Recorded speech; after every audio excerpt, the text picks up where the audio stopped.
check, mic check.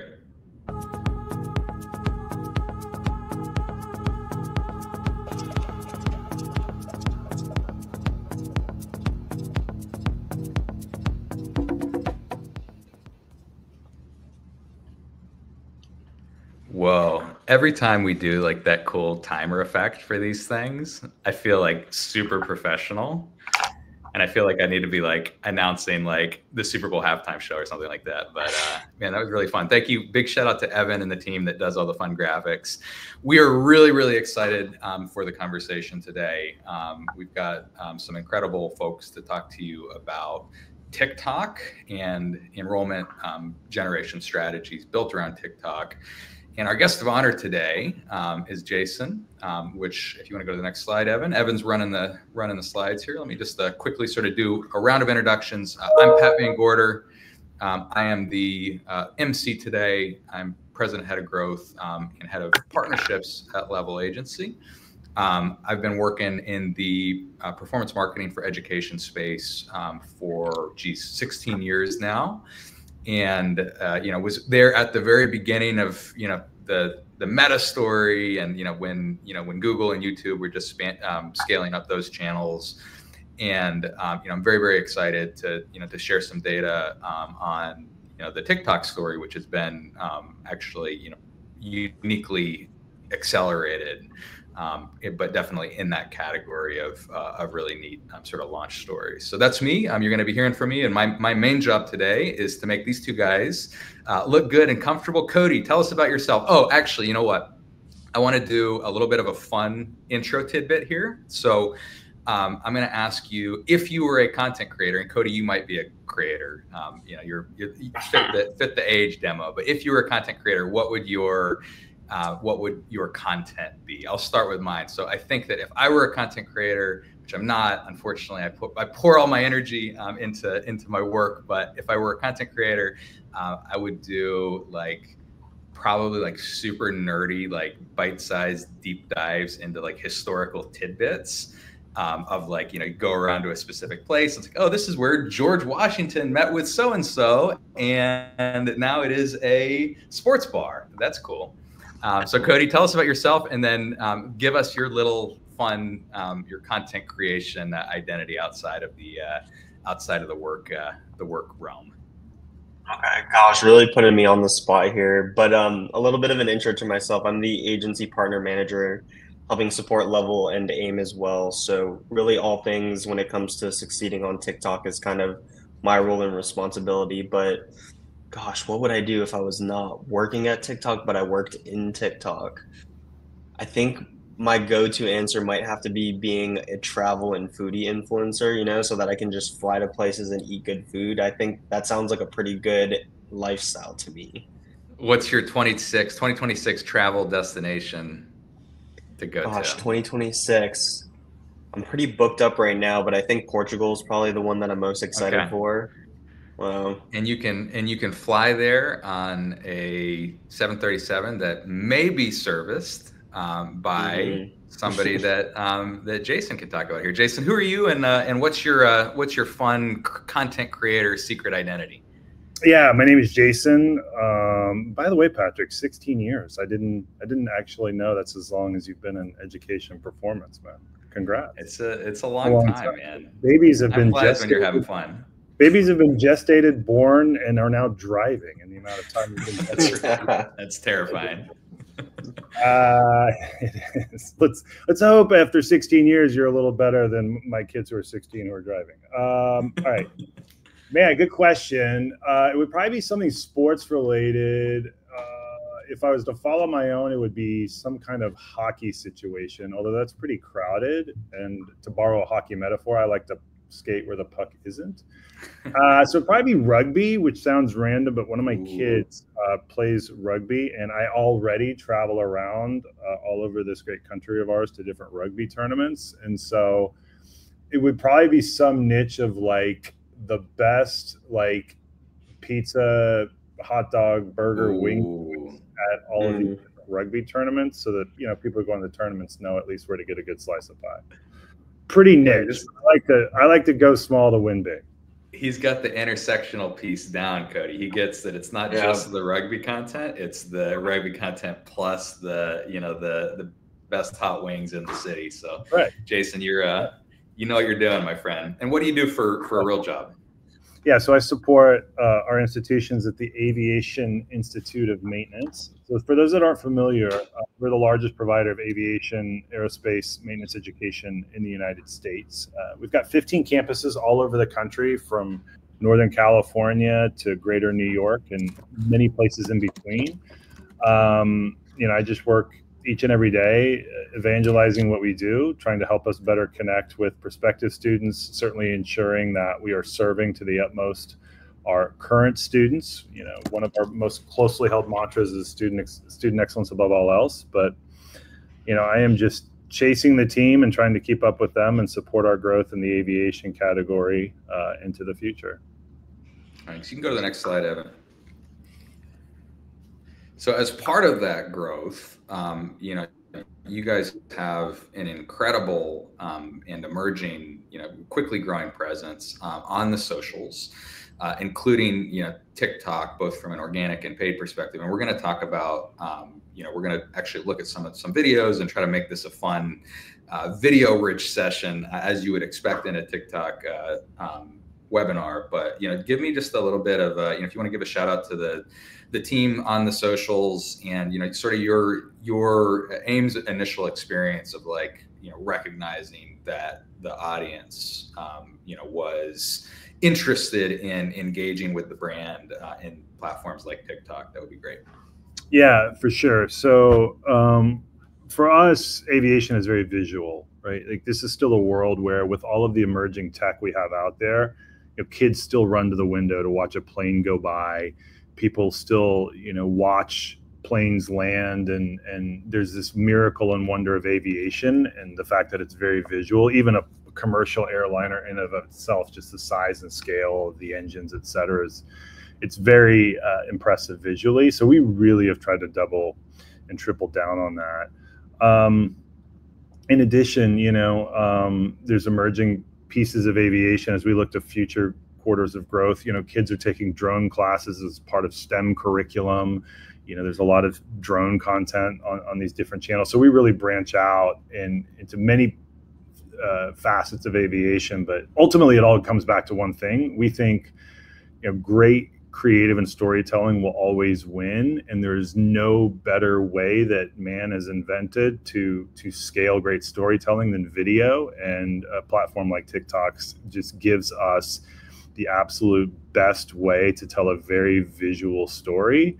And so we have really tripled down on that. We partner with you and your team, Patrick, who are fantastic. We have an internal video team of 3 folks that we've invested in. Even though we will still work with external partners on video, we want to capture all kinds of moments throughout our schools, some unexpected surprises, other planned events that we will broadcast wide and far on social channels. We have an organic social team that is just every day it keeps getting better, and the more we invest, the more we work, the more we learn.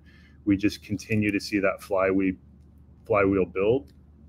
And so for us, this is just it's an area of success today, but we still think we can stack step changes of growth on top of what we can do with a visual video-based platform like TikTok.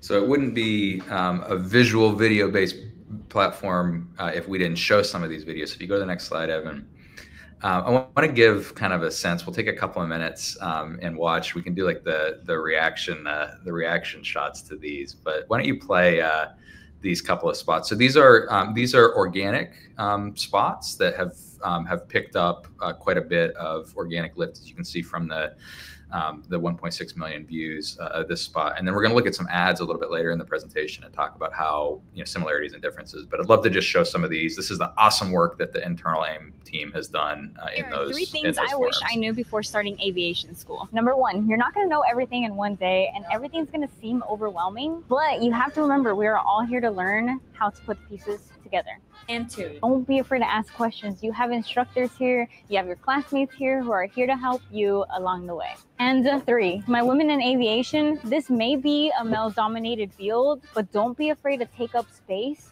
and speak up, because you 100% belong here. I love it. I love it. Let's go to the next one. So Here are very 3 things like I wish I knew before. Loud. So listicle format, right? Quick, easy, digestible sort of way in for prospective students to see themselves from like both the questions perspective, and then also, the women in aviation maintenance piece is something that the AIM team is super passionate about and, leading on the forefront on. I'm going to ask you for a little plug on that a little bit later, Jason, but some just sort of how do you picture yourself as a prospective student? And then here's a couple that are a little bit of a different concept. What this is? That's the camshaft.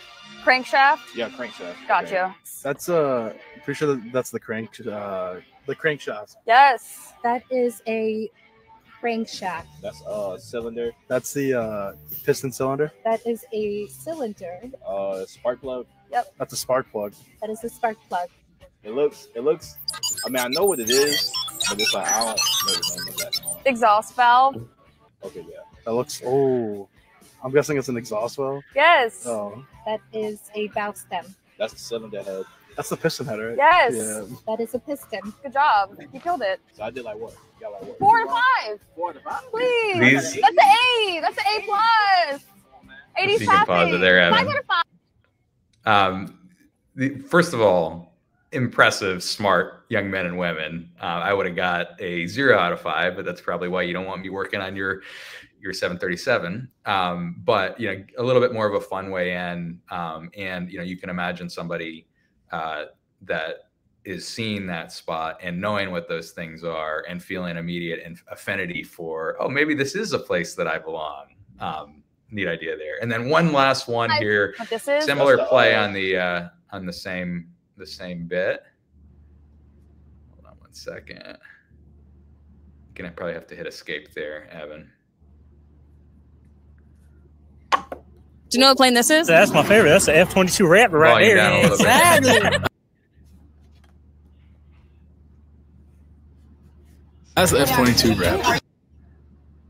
Okay, well, it's fine. We can skip it. But same idea, basic, this one though with planes, right? So like going from the mechanical example a minute ago, that dimension of the work, to the passion, right? Who doesn't get excited when they're looking at, an F-22 or an F-35, and these young, you see their eyes light up and get excited as they identify these planes, and then there's one guy that can tell the Boeing 777 just based on its fuselage. It's a cool spot, but really fun, like not super commercially, very like native to the platform, and really sort of focused on drawing audiences in.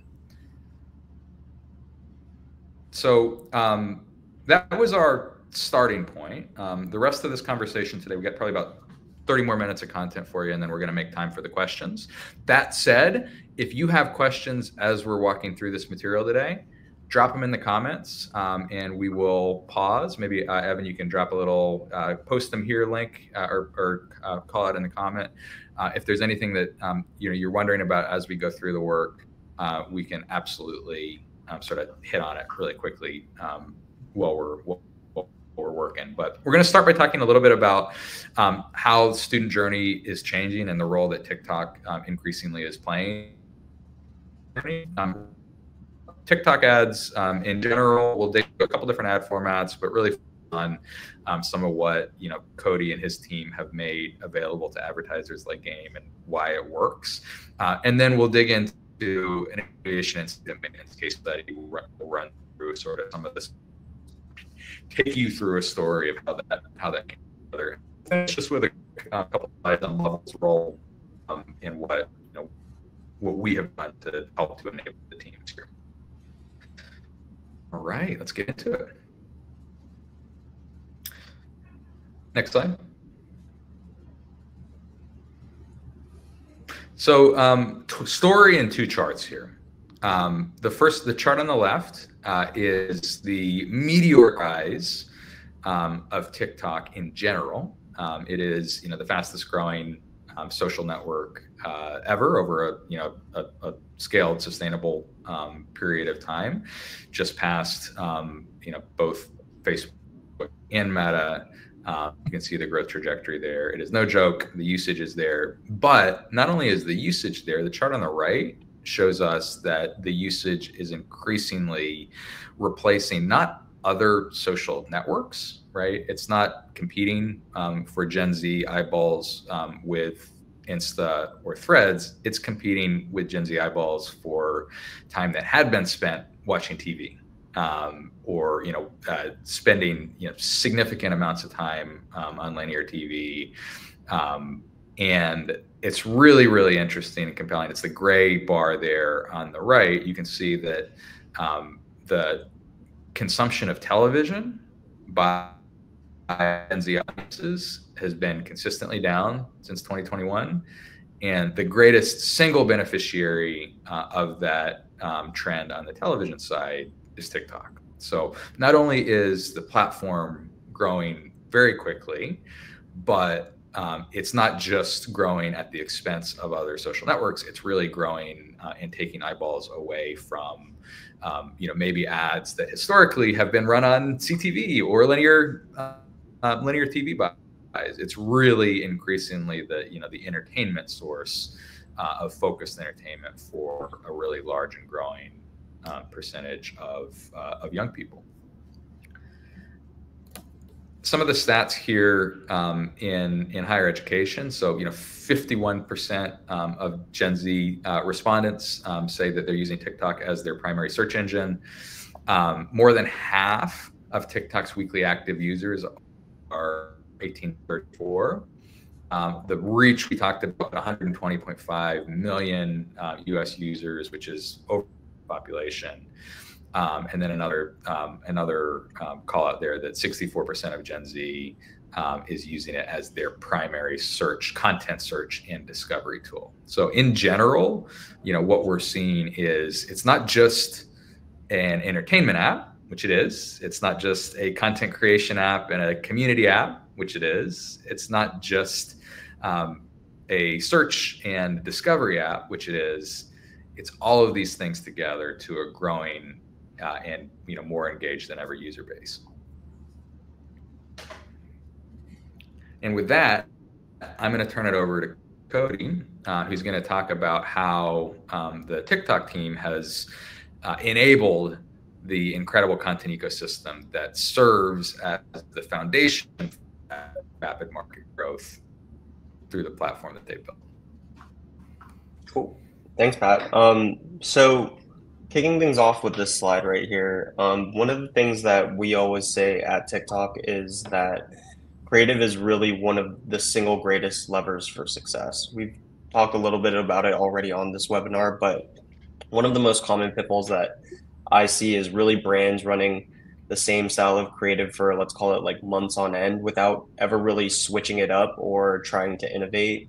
And it's really the brands like AIM that are willing to experiment and, let's call it, take risks to find what's going to resonate with their audience that we actually see perform best on TikTok. So Level, understanding that, actually recommended a creative split test that ended up significantly lowering our cost per lead. What we did was we leaned into some vertical trends that we saw across platform, and we tested 2 different formats and found that AIM's audience actually responded much better to creative that showcased hands-on training in airplanes over an interview style of ad as the other example. Do you want to hop to the next slide, Evan? Cool. So I would say other than that, one of our most infamous pieces of advice is don't make ads, make TikToks. Ads that feel native to our platform, especially the ones that are featuring creators, tend to perform way better than any overproduced video or an ad that is just a repurposed one from another platform, for example. So Level knows this really well and actually leans into our creative tools that help bring that TikTok first approach.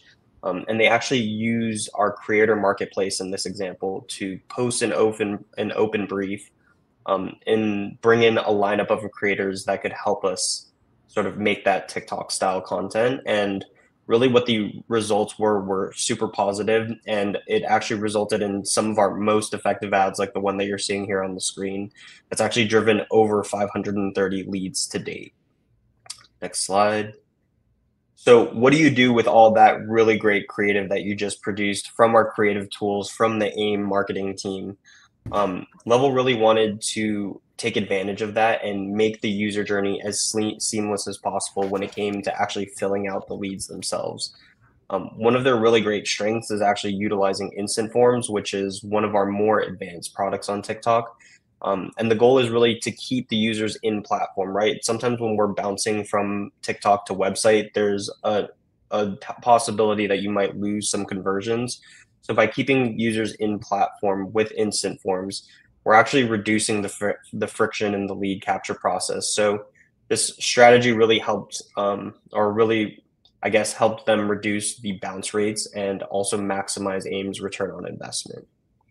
Yeah, one of the most interesting things that has emerged in the last 2 or 3 years, 2 years really, has been TikTok working well as a direct lead and application generator in higher ed. So several years ago, it's not always the case, and it had a huge impact. And we would drive impact, but you need media mix modeling to demonstrate it. You need to sort of have a pretty sophisticated reporting stack to show the impact, almost like television. But increasingly, we're getting hundreds and hundreds and hundreds of applications directly out of leads that are coming out of TikTok, and tools like instant forms are enabling that reality. Yeah, our point of view here is, I mean, I would say over the next couple of years, I envision the vast majority of our leads are coming through some type of video product, and a tool like instant forms makes that possible. Because to your point, Patrick, we would have to move slower to make sure that we were properly capturing return on investment to justify continued increased investment in a platform like TikTok. But with the advent of instant forms, I mean, we've always known instinctually, and we've always seen the benefit of, again, better creative, more native to TikTok, continuing to scale spend and investment there. But now that we can keep folks on platform and connect with them in a way that makes sense to them, we're able to better quantify that return on investment. And as I said, our vision really is that because we want to always operate with a user-centric model, we would like to generate the vast majority of our leads through some type of video product, and that enables us because the return is it's just been continually getting better, as I said before. Absolutely.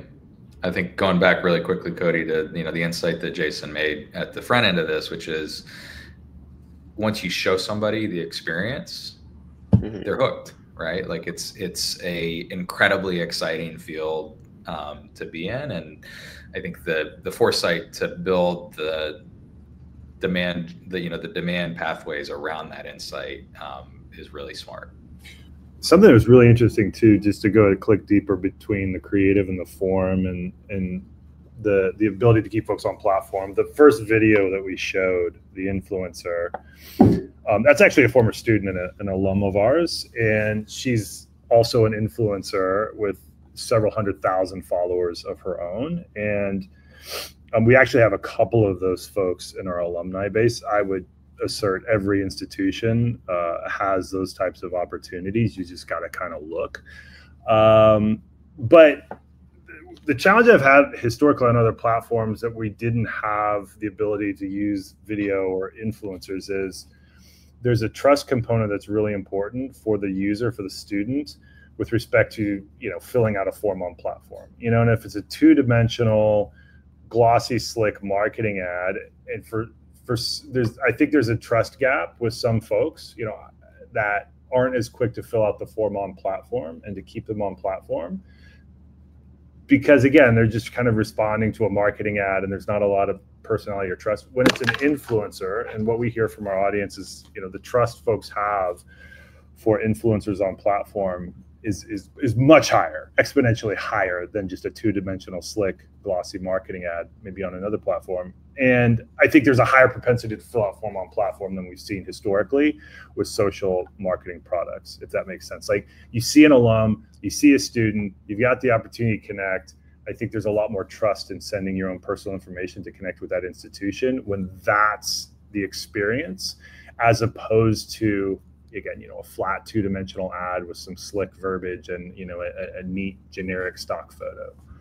And so I think it's raised that conversion rate, not just because it's reduced the friction, as Cody mentioned. You don't have to pop a new tab, go to the site. You just have more trust. And that's really a result of the influencers and the creators on TikTok and the feeling that our students have about those folks as they speak to them about the opportunity. Totally. Cody, anything else that you want to hit on from a platform perspective, or just I'm interested in just sort of your reaction or anything that you heard from Jason in there that is like, yeah, that's actually a big intention of like sort of how we built it to sort of make a place for that trust to intersect with the commercial interest. Or yeah, definitely. One thing that I would say that I think is also maybe something to add some context to what Jason was saying and some extra color is one thing that I think that AIM does particularly well that we see pay huge dividends on TikTok is the social presence. It's, are you leaning into the trends, right? Like we've talked a couple times, Jason, about how your audience is starting to skew slightly younger and younger as we move further down the line. These younger audiences are looking for ways for you to authentically lean into that idea of trend marketing and show up in a way that does feel native and feel natural to them. So us having those creatives in our organic profile, like having that library with ads, like for example, the one that pops into my head is when the kid was thinking and the graphic of that famous meme kept popping up in the background. Like that's a perfect example of someone who's leaned into TikTok. And those are really the advertisers that we see connect best with the users. And as a result, kind of like see the best results. So I think it's just been a full, like, let's call it a full funnel effort from start to finish. And I think it's really the product of all of these small steps that we've taken over time that have really turned it into the beast that it is today. Yeah, well, Cody, you got a couple old guys here, right? That we individually are not like, as leaned into the trends as probably, we should be. But like, what advice do you give to somebody that is like, look, I am not in tune with Gen Z culture as an individual, but I know, like, I believe in the power of the platform, and that part of showing up on the platform is showing up natively and in sort of on trend. How can, like, what advice do you give to folks that like want to be there, but as individuals maybe don't feel as in tune with how to be on trend? Yeah, definitely. Well, good news for you, Pat, is actually our audience is starting to grow exponentially in, let's call it like the 45 plus demographic. Like that's actually one of our fastest growing demos right now. So if you want to lean into trends for 45 plus, it's also there for you. But pieces of advice, I would say one's going to be pretty simple. It's going to sound like a cop out, but it's honestly probably the best way to understand trends is to just be on TikTok. There's really a community for everybody now on TikTok. So what I would recommend is just give it a try. Understand like how the mechanics of TikTok work. Understand like what's going to resonate with you. Will really help you start to understand and pick up on like what are the trending audios, what are the trending videos, like what are things that you can kind of lean into. But let's say you want to take a more analytical approach to it. Using tools like Level does with our, for example, TikTok One within our creative center, which is one of the tools that lives under that hub. We actually have like a resource center that's a library of every TikTok and TikTok ad that's ever existed, but throw an AI filter on top of it. So if you want to understand something about a specific trend or vertical, there's actually tools that we also include within sort of like our creative toolkit, we'll call it, that you can use to take a much more like in-depth and like I said, an analytical approach to understanding like what trends are happening on TikTok if you don't want to just kind of like doom scroll through it yourself. I love it. No, I think you're hitting on sort of the key idea here, which is you really built like this a lot of different ways to pull in, what we as advertisers think of the research, and you would think of as the trend, right? But like how to pull that and build that into your strategy, and share that with your teams in such a ways that really enables folks to to show up authentically, even if they have to get a little help, a little push from TikTok to do that. The other thing I would say, Patrick, I'll say this from the operator's perspective, right? Because to your point, saying the quiet part out loud, there's guys in my, or gals in my demo category that have never been on TikTok, rarely been on TikTok. They see their kids on it, maybe wish that they were on it but aren't. And what's given us comfort is two things. And Level's great partners, TikTok's got great tooling around this. One is commit that you'll be rigorous and disciplined around the data, so that you really do have a commitment to understanding ROI. And as an operator, to the extent that you want to make investments in TikTok, you need to commit to understanding that you don't need to outsource that. You need to work with a partner that can help you access and translate it, but get close to the data. Number two, there's a test and learn mentality that has given us a lot of comfort. You showed the A/B test earlier. A couple of years ago, if we didn't have access to the data or a robust testing platform, again, folks like me in a boardroom would have said, yeah, people want to see instructors. And by the way, our instructors are wonderful. I like watching our instructors, but that interview format did not perform nearly as well as something much more geared towards Gen Z. But again, the first time you run it, you have no idea. So you got to commit to we're going to test and learn. The data is going to be great. We're going to chase what wins. The platform gives us the tooling to try lots of different things. And that's when the flywheel starts. When you see something that hits, you just invest and double and triple down. That influencer ad that we showed up front, it's an organic post, and then we can take that content and then we can chop it into 15 different versions and just start the testing machine going and step into what works and what's getting engagement. And knowing that that's possible, while I'll always have the data to tell me what's working, I don't really think there's a reason not to step in. Yeah. And as we've stepped in, again, it's just a flywheel. It just keeps working better. So we commit more to it. It keeps working better. And as I said, I'm at the point where I think in a couple of years, we'll always have branded search and some of those things, because some people will still come through those. But the vast majority of our leads, given the performance we're seeing, will be through video, some type of video-based ad product. So I think that's actually a really good segue, Evan, if you want to take us to the next slide here in the next section. I'd love for you to walk us through, Jason, and as much as take it in sort of whatever direction you want. If you want to go to the next slide, Evan. But you talked about sort of the key insight, which was that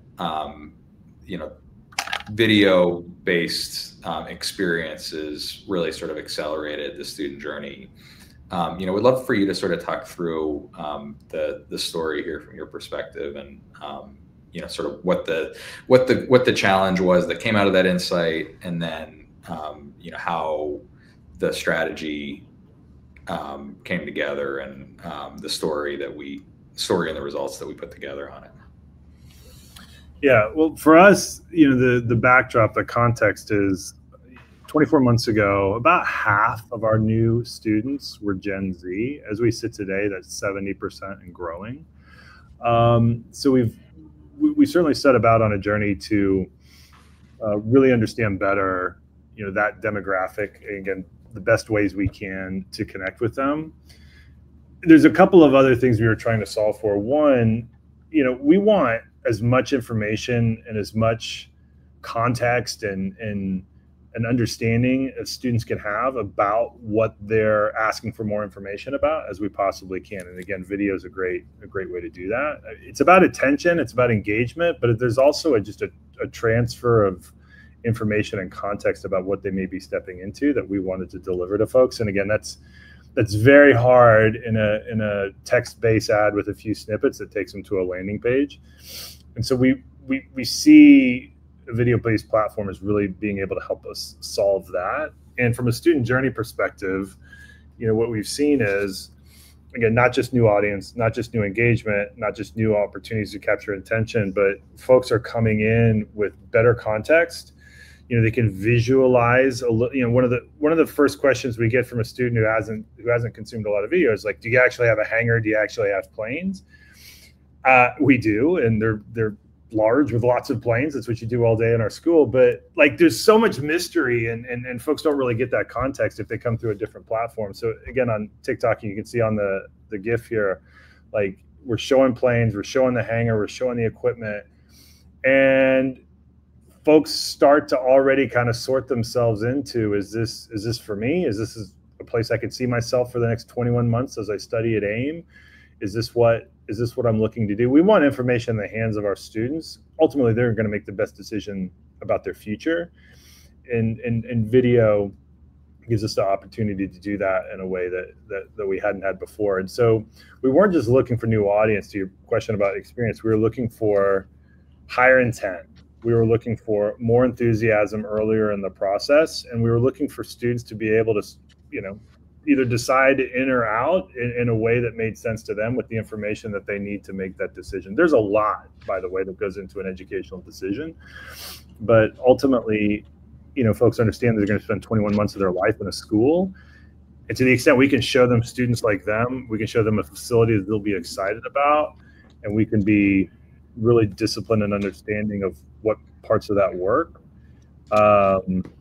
Just helps us deliver on that commitment to them, and we've really used the marketing in that sense to improve our early student retention at the same time we're growing audience through a platform like TikTok. Yeah, I think that one of the insights there, and we'll get to the results here in a second. Go back one slide, Evan, real quick. But we as education marketers know that it is a complex decision, and it's a very important decision for folks. I think what's not as well understood is how emotional of a decision it is. And what we know about the science is that video, and specifically like authentic, sort of trust-oriented video, is really, really great at influencing emotional decisions. So, part of the test here was, does more of an informational, infotainment model perform versus something that really is more sort of like either, leaning in on humor and fun emotional dynamics, wonder and awe emotional dynamics, or like purpose and mission emotional dynamics. And we did see, as we pointed to earlier, more of the emotional decisioning coming out of the platform than pure like, oh, I'm going to learn about the expected ROI, which by the way is phenomenal. But it really is about sort of feeling like this is a place that I could belong, and there's no surface better for that than the video.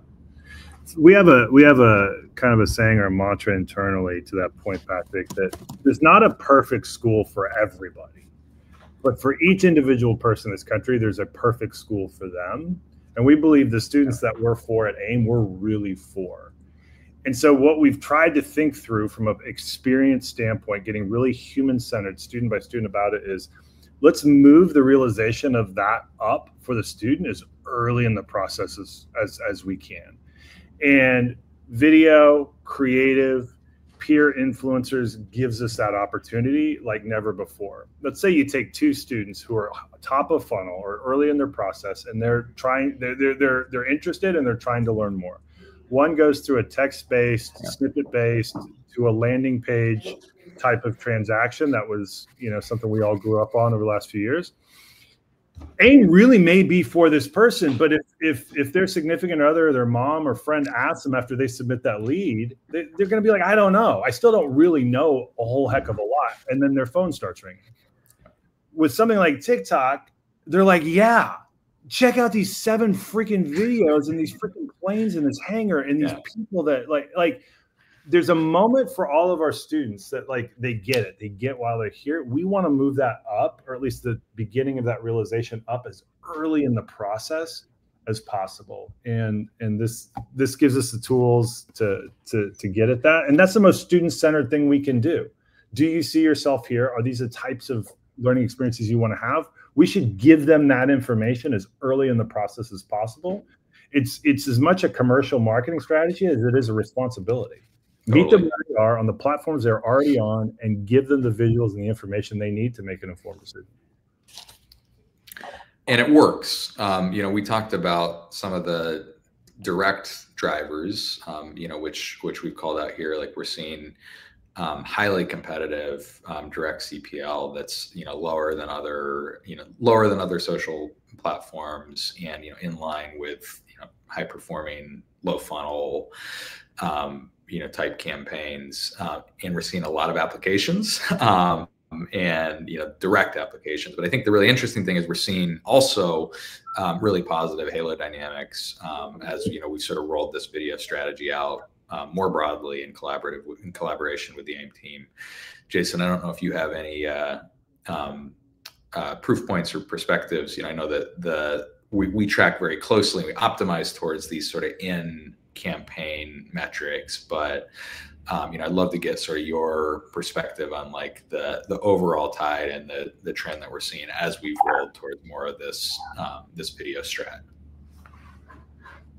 Yeah, well, as you mentioned, really through the entire funnel, the metrics are good to better, are better than our other next best alternatives. And so, you know, we're growing very quickly, and you know, if you look at just like I mentioned, you know, on the one hand, we're growing with Gen Z, you know, 50% of our students 2 years ago, 70% now, but the overall that's just a function of the overall growth that we're seeing that is, you know, in the range of, on a month-to-month basis, 30 to 35% over prior year in terms of just net new applications.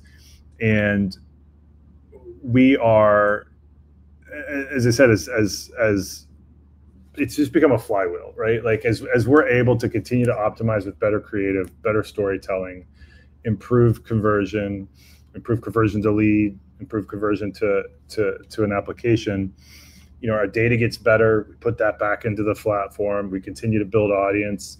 There's really two core personas up front that we serve. We have folks that are very interested in aviation from the very beginning. They're aviation lifers.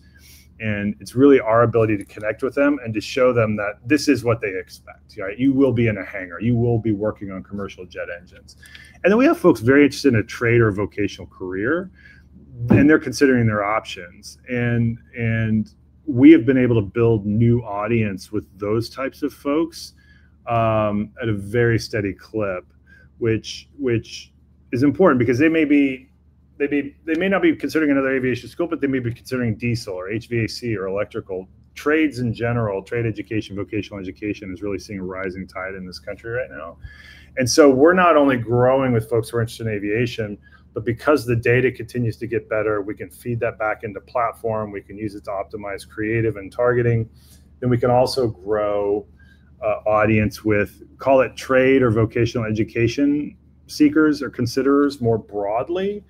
And we can continue to build audience with folks who, you know, previously, if we're just kind of in a mid-funnel search game, we need them to use an aviation maintenance type of keyword, or we would be competing in this much more competitive, broader trade, vocational, adult education landscape and search, which gets very expensive very quickly. On a platform like TikTok, we can just continue to build the models, to continue to build the audience, and we can move into those other categories and always win or compete with superior creative, superior ability to capture attention and engagement, and reach those trade and education considerers and continue to grow with them at the same time. And to your point on the data and the metrics, it just keeps getting better as the creative gets better and the data gets better, which informs our investment, and we just continue to grow as a result. And it's been really exciting. Boom. So I'm going to take us home here with just some quick hits on sort of the best practices and the level developed best practices on this that we've developed with AIM and with Cody and the TikTok team. So, you know, a couple things that worked really well for us, and we'll show you, you know, some of the examples of this in a moment, but really sort of leaning in on the organic success. So, you know, the first video that we'll show you in a second is actually the same influencer that you saw in the organic spots running in our paid ads. So, you know, we were able to sort of extend the story and extend the reach from an organic trust play into a paid play in a way that worked really well. Also, like highlighting AIM student voices, getting, you know, in the examples of like the, you know, the mechanic part, or the mechanical piece, you were able to see like part of the strategy there of like featuring real voices in authentic ways. And then, you know, the emotional piece is massive. And then, you know, to do that, really the way into that is to keep it native and keep it feeling, you know, very organic to the platform. So ads that don't feel like ads, forms and conversion experiences that are as, you know, non-interruptive as possible, and, you know, sort of credibility and consistency with the real authenticity of the creators that we're working with. So go to the next slide here, Evan, and then play that first video. I'm here with one of the instructors, Carrie, and he is going to be walking me through how to remove the igniter switch. To remove the igniter from the Allison APU, and to tell the difference between the fuel nozzle or the igniter is you can follow the lead through the bulkhead, and if you follow it all the way, it'll bring you up to the igniter box, also known as the exciter box. She's going to get various wrenches, wire cutters, and safety wire pliers to do the task. I want to have her remove the igniter from the back of the APU at this point. She'll need to cut the safety wire that holds the igniter and the fuel nozzle in place. Once you remove it, you look at it, you inspect it, make sure everything looks good. You would have, you know, you could not have convinced me 3 years ago that would have worked as an ad. Right? Like it breaks all of the sort of the defined best practice. Like, where's the call to action? You know, do we have the logo front and center everywhere? But, you know, the reality is that the new formats are driving a new way of thinking about ads. And that was, you know, the same influencer as the organic spots in a very, very authentic, real conversation. You can imagine, you know, sort of picturing yourself learning something interesting, you know, being able to see yourself having that same conversation. And then we'll just show one more of these because I don't want to blow anybody's eardrums out. But I think they're both sort of similarly vibed here. You just graduated and earned both your airframe and power plant certificate. Now what? The aviation industry is full of opportunities. Graduates might decide to jump straight into the field and work on Part 121 commercial airlines, while others might prefer the challenge of working on Part 91 general aviation aircraft, or pursue a Part 135 private aircraft maintenance career. All right, you get the picture. So this, you know, feels a little bit more recognizable, right? Like, you know, talking about potential, you know, potential workforce outcomes and different paths, but still in a very like accessible, native, authentic feeling way. Hey, next Patrick, oh, two yeah, things please. to mention from our perspective. One, again, some of this is like, you know, you just watch your own kids and how they use this stuff. I've got 3 kids looking at colleges in my own house and vocational schools in my own house. You got to trust a little bit the process in that. To your point, these 2 ads are very different, and one feels a little more like what we would have assigned to be a kind of a, you know, like show the benefits features type of message. You grab their attention with one, they're going to go on to your account, or they'll click through and they'll watch some others to get that additional information, right? And so you almost have to see 3 to 4 to 5 ads as kids consume, or younger folks, or to Cody's point, increasingly older folks consume them on TikTok, to understand how they get that entire message stitched together. But they kind of want it disaggregated in different videos too. You mentioned this earlier. You know, both of those they're both influencers. One is a graduate, one is an aviation influencer, both female.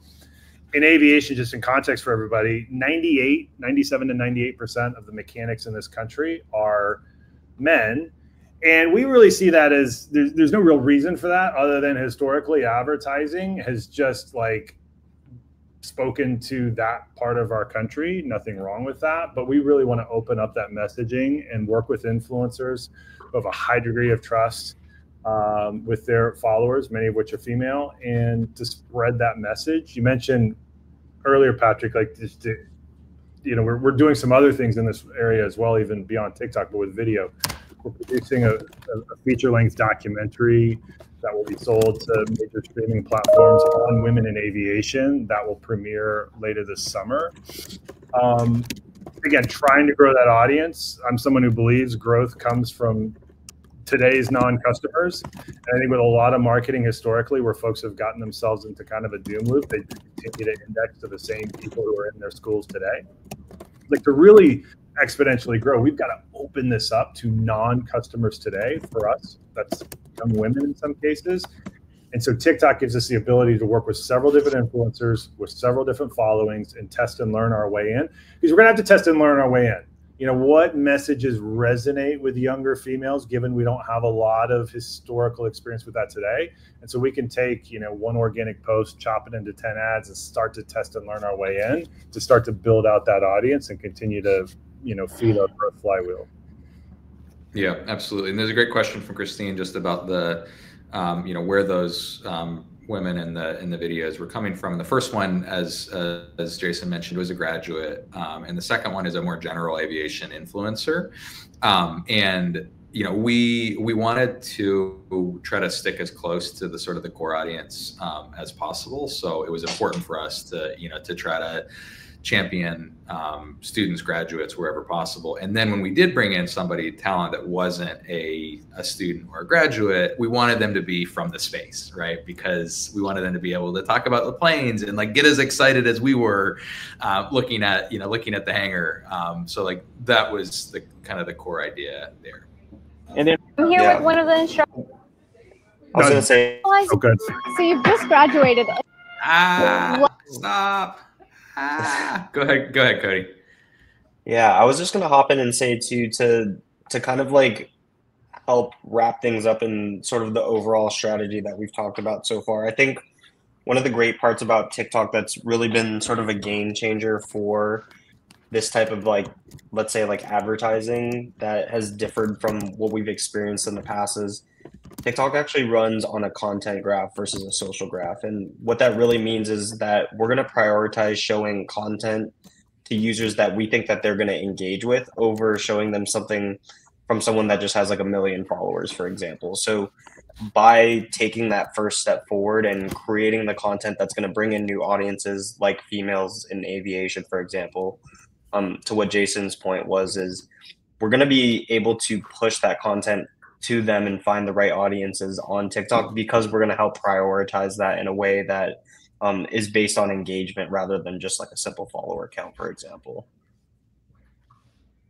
Yeah, thanks, Cody. I think that's a really interesting point, right? The content graph versus the audience graph really keeps the relevance high, which is part of the reason, you heard sort of the 60 odd % that are using it as a primary search tool. That's because there's a belief that if you're pursuing one thread of content, you're going to be able to follow it. So that's a neat feature. So I'm going to wrap here really quickly, just with a couple other like kind of quick tactical items very quickly. We looked at both optimization for CPL and down funnel and conversion, and at the same time we used pretty advanced measurement tracking tools to sort of validate that we were getting the halo effect that we expected. So you really need to use sort of 2 measurement lenses in platforms like TikTok to be able to sort of capture the whole lift. And then from a creative best practices perspective, you want content to be able to stand alone through the first 30 seconds. You can go longer on some of it. Some people will watch through, but you want to sort of package it up so that 15 or 30% is kind of all you're expecting people to watch. You want to hook in the first 3 seconds, and you want at some point a clear, compelling CTA. It's less important to have it in sort of the first 3 seconds than it used to be, but you still want ultimately to give people a path to what action to take next. And then last slide, Evan. I think, the main, if I'm trying to like distill and boil down, the core ideas here, and maybe we can do quick takeaways from Cody and Jason too. My quick takeaways are, trust over everything. It's the currency that, that TikTok has, and it's something that brands are able to tap into. Champion storytellers, champion authentic stories from within your organizations. People don't have to be camera ready to work really, really well, and in these formats, it's less polish and more more authenticity. Native formats drive better performance than when you put up a polished ad on these platforms. You're going to get not as good performance. So you have to think about where to use those more polished spots for maximum impact. And then Jason mentioned, as an operator, like the rigor around testing. Like, you have to treat this as an iterative platform. You're not able to have a TikTok strategy for 2026, because you're going to end up at a very different point at the end of the year than at the start of the year. And you got to think of it as a data-led sort of iterative tactical plan. Cody and Jason, what one or two sort of key takeaways that that really stand out to you as we wrap this up and go to questions? Want to go for it, Jason? Yeah, I mean, I would just reiterate two things, and they're highly related, and even related to what you said, Patrick. Like, storytelling and creative always wins. And I think our space as education marketers, I think there's this weird gap we've historically had. I think we have some of the best stories in the world, and our marketing has been woefully lacking of telling them. And I think this is a unique moment in time where there's a rising tide around vocational education in this country. We've got better tools than ever to tell those stories. And I think it's just incumbent on folks to figure it out. The last piece is, as I talk to folks, my peer set around TikTok, folks are like, look, we do a lot of search and that's working and it works for us. We've always done it that way. We've got our landing pages. It's no longer enough to do what works for you. I think we all owe it for an entirely new generation coming up, that we've got to innovate our marketing in ways that work for them. And this is that moment, and I just think we got to get to work on it. Last word, Cody. Yeah, I'll just add two quick things. I already said the first one before, but don't make ads, make TikToks is going to ring true forever moving forward. Is the more native it feels to our platform, the more success you're going to see. The more you're leaned into trends, the more success you're going to see. I would say the other one is similar to that nature, but be authentic to your brand. Like, I think just from hearing Jason talk, you can hear the passion, you can hear what he cares about, and that definitely shows up in their TikTok, right? Like, if you scroll through the first 10 videos in their organic page, you can really get a sense of what that brand identity is and really who they are. And circling back to what we're saying with education, is it's such a big decision for a lot of these young people, or even some of these people later in life that are trying to figure something new out, that they really want to understand who you are as a brand and what your school is and how it is different than some of these other ones. So being true to yourself and true to your brand and showing up that way on TikTok.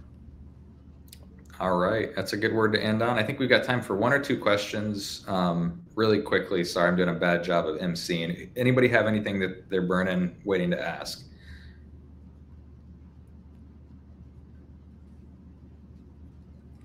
Give a little bit of space here. All right, seeing none, I really appreciate you guys spending an hour with us, Cody and Jason. Really appreciate the time and the partnership, and thank you all for joining on your Wednesday morning or afternoon, depending where in the world you are. And have a great rest of your day. Thanks, everybody. Thanks, everyone.